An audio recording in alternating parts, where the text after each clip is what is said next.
नमस्कार दोस्तों। देखिए, इस वीडियो में बात करेंगे रेन इंडस्ट्रीज़ के बारे में। बहुत दिनों से ये स्टॉक जो है अंडर परफॉर्मेंस कर रहा है, लेकिन आज यहाँ पे शानदार तेज़ी देखने को मिली। 11-12% ये ऊपर था आज। तो सबसे पहले डिस्क्लोजर दे दूँ, मेरे पोर्टफोलियो में ये है, स्विंग पोर्टफोलियो मेरा एक है। इसमें मैं स्टॉक को खरीदता हूँ, कुछ दिनों के लिए स्विंग के लिए रखता हूँ, फिर वहाँ पे निकल जाता हूँ। तो अभी फ़िलहाल है मेरे पास ये, और एवरेज कॉस्ट अराउंड 165 के अराउंड है। तो देखते हैं क्या करना है इसको। लेकिन अगर हम बात करें कि इस स्टॉक में क्या हुआ है, तो न्यूज़ आई है बेसिकली, और अगर आप इसका चार्ट पैटर्न देखें तो ये काफ़ी सॉलिड बेस यहाँ पे बनाया है। ये देख सकते हैं, सॉलिड बेस काफ़ी बार यहाँ पे रीटेस्ट हुआ है। ये देख सकते हैं, एक बार इसके नीचे भी निकल गया, लेकिन फिर रिकवरी हो गई, फिर मल्टीपल टाइम्स यहाँ पे सपोर्ट लिया, और अब यहाँ पे रिकवरी भी देखने को मिल रही है। तो देखिए, अगर आप इस स्टॉक को फॉलो नहीं करते तो मैं आपको बता दूँ कि ये बहुत बड़ा अंडर परफॉर्मेंस इसने दिखाया है। अगर हम बात करें मंथली चार्ट की, अभी ये मैंने दिखाया आपको खोल के, डेली चार्ट था, अभी ये मंथली है। तो ये 450 के ऊपर ये भाव हुआ करता था। तो कुछ गवर्नमेंट के रिस्ट्रिक्शंस आ गई यहाँ पे, कंपनी जिस सेक्टर में डील करती है उससे रिलेटेड। उसके बाद से ये शेयर प्राइस जो है, ये 450 वाला 45 तक आ गया था। अब 45 से फिर से ये 200 पे खड़ा है। तो बहुत वोलेटाइल देखने को मिलता है, क्योंकि एक कमोडिटी आप कह सकते हैं, इस सेक्टर में काम करती है कंपनी। और यहाँ पे ये वाला फेज़ देख सकते हैं, बहुत लोग इसको एंजॉय किए होंगे 2014 से 2018 तक, फिर 18 से लेके ये अभी तक मैं कहूँगा कि उसी फेज़ में बना हुआ है, ये डाउनवर्ड फेज़ में। यहाँ पे ये देख सकते हैं, एक पैटर्न काफ़ी शानदार कंप्लीट कर रहा है, इसको कप बोलेंगे। और इसका हैंडल यहाँ पे ये तैयार हो रहा है। तो ब्रेकआउट यहाँ पे ऑलरेडी 2-3 कैंडल पहले, मतलब 2-3 मंथ पहले ही मिल चुका था, लेकिन मूवमेंट नहीं आया था। अब मूवमेंट आना चालू हुआ है, तो 201 पे है। मेरे ख्याल से इसमें और भी आगे चल के तेज़ी देखने को मिल सकती है। एटलीस्ट वी कैन एक्सपेक्ट 266, क्योंकि ये पुराना यहाँ पे रेजिस्टेंस है 265 के आसपास। तो यहाँ तक हम इसको एक्सपेक्ट कर सकते हैं।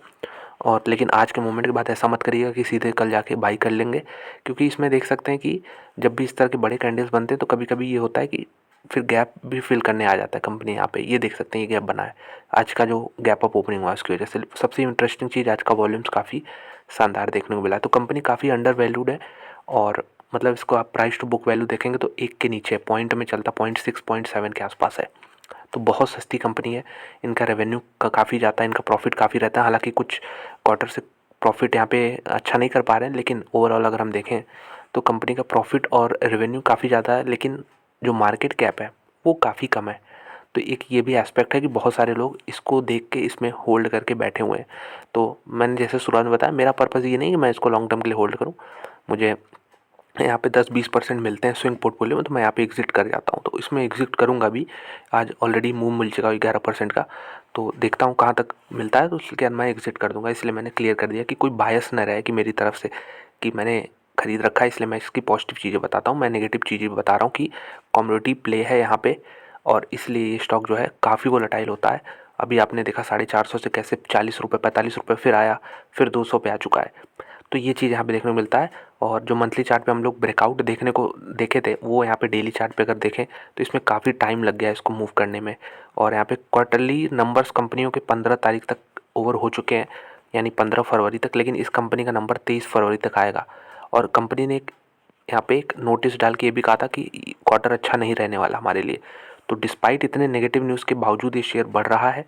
इसके पीछे का रीज़न जैसा मैंने बताया आपको कि यहाँ पे एक न्यूज़ है। उसके पहले हम लोग यहाँ पे कंपनी के बारे में थोड़ा सा बेसिक डिटेल दिखा देता हूँ मैं यहाँ पे। ये कंपनी का मार्केट कैप 6,000 करोड़ के आसपास है, और जिसका प्राइस टू अर्निंग रेशियो ये अभी 22 के आसपास है। लेकिन ये आपको यहाँ पे कम ज़रूर लग सकता है, लेकिन ये और भी कम था दोस्तों। ये सिंगल डिजिट में भी हुआ करता था, लेकिन पिछले कुछ क्वार्टर कंपनी के लिए अच्छे नहीं गए। और कैसे नहीं गए, यहाँ पे मैं आपको दिखा देता हूँ। क्वार्टर नंबर 3, ये देखिए क्वार्टर 3 जो 2023 का, हालांकि इसके नंबर्स अभी आए नहीं है। ये अगर हम क्वार्टर 2 देखें तो ये देख सकते हैं कि कंपनी के जो रेवेन्यू है वो घटा है, यहाँ पे मार्जिन्स घटे हैं, प्रॉफिट्स भी लगभग सेम ही रहे हैं। तो ये चीज़ रहा है यहाँ पे। और रिटर्न्स तो मैंने दिखाई दिए कि कैसे यहाँ पे अंडर परफॉर्मेंस देखने को मिला लॉन्ग टर्म में यहाँ पे। तो चलिए, इसमें न्यूज़ अभी हम लोग देखेंगे। उसके पहले एक बार मैंने मंथली चार्ट में MACD लगाया है। तो ये जो मंथली कैंडल मैंने दिखाया था आपको, बड़े बड़े 450 से 45 फिर 200, इसमें MACD में बढ़िया क्रॉसओवर देखने को मिला है नीचे एक साइड में। तो ये मुझे उम्मीद है कि आने वाले समय में कुछ अच्छा कर सकता है। और ये क्रॉसओवर जब पिछली बार हुआ था यहाँ पे, अगर मैं एग्जैक्ट आपको यहाँ पे बताऊँ, पिछली बार इधर हुआ था 2020 में, और 2020 में इसका भाव था अराउंड 111 रुपये। तो 111 से ये बढ़ के फिर यहाँ पे देख सकते हैं कहाँ तक गया था, ये ऑलमोस्ट डबल हो गया था 249 तक, फिर से वही क्रॉसओवर इस महीने फरवरी के महीने में देखने को मिल रहा है। तो मैं उम्मीद कर रहा हूँ 260 एटलीस्ट 260 ये जो लेवल है ये आना चाहिए। उसके बाद देखते हैं क्वार्टरली नंबर कैसे रहते हैं, कंपनी के अपडेट कैसे रहते हैं, फिर हम लोग आगे डिस्कस करेंगे। यहाँ पे मैं आपको दिखा दूँ, ये 15 फरवरी का है, यानी कल का है। कल रात को अपडेट आया है कि यहाँ पे honourable commission for air quality management, ये है CAQM। तो ये एक अथॉरिटी है जो कि देखता है एयर क्वालिटी से रिलेटेड चेंजेस को।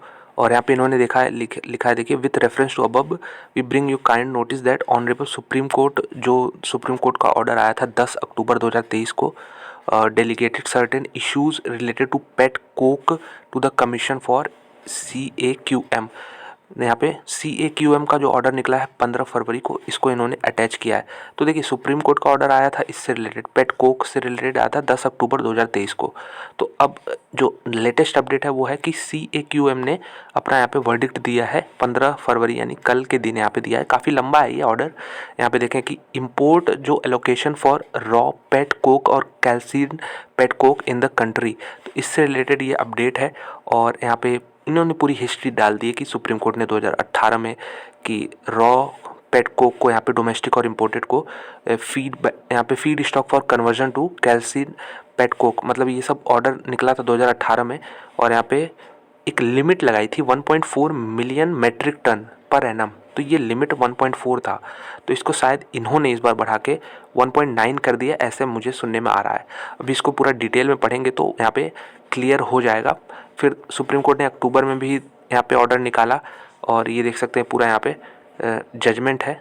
और मैं शॉर्ट वीडियो इस पर बना रहा हूँ कि ये न्यूज़ है कि कंपनी के प्रोडक्ट से रिलेटेड यहाँ पे जो लिमिट थी, जो लिमिट पहले नेगेटिव लग गई थी, उसको बढ़ा दिया गया है, ऐसा आप समझ लीजिए शॉर्ट में। तो ये कंपनी के लिए पॉजिटिव है, क्योंकि यहाँ पे 1.4 मिलियन मेट्रिक टन था पहले, उसके बाद फिर अब 1.9 कर दिया गया है यहाँ पे।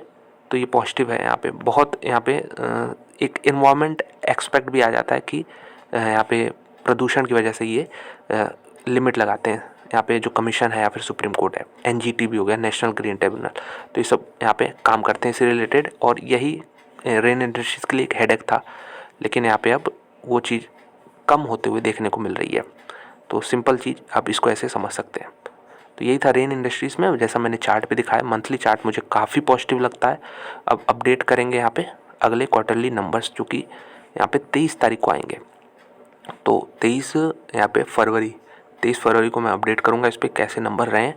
और कंपनी तो हालांकि जैसा बताया वोलेटाइल रहती है, बहुत वोलेटाइल रहती है, कमोडिटी प्ले है ये, तो आप इसको भी वॉच कर सकते हैं।